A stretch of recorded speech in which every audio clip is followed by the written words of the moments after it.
আসসালামু আলাইকুম সুপ্রিয় ভিউয়ার্স, আপনারা দেখতে পাচ্ছেন আমাদের হাতে আজকে একটা এইচপি ল্যাপটপ আছে।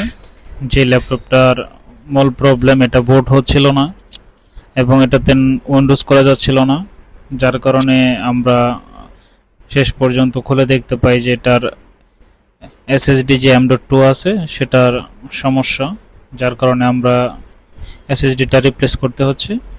এসএসডি রিপ্লেস করে আমরা নতুন একটা গিগাবাইটের ব্র্যান্ডের একটা এসএসডি লাগাই দিচ্ছি অরিজিনাল।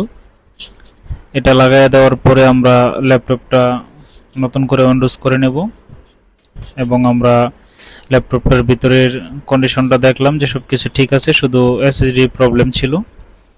এসএসডিটা আমরা লাগায় নিয়ে ল্যাপটপটা আগের মতো করে ফিটিং করে নেব, স্ক্রুগুলো টাইট করে নেব, তারপরে একটা পোর্টেবল পেন ড্রাইভ দিয়ে নতুন এসএসডিতে উইন্ডোজ করে দেব, তাহলে ল্যাপটপটা আমাদের ওকে হয়ে যাবে। আপনাদের যারা এরকম উইন্ডোজ সমস্যা ভুগতেছেন তারা কিন্তু যোগাযোগ করতে পারেন সিএমআইটিতে। সিএমআইটি ল্যাপটপের সকল কাজ করে থাকে।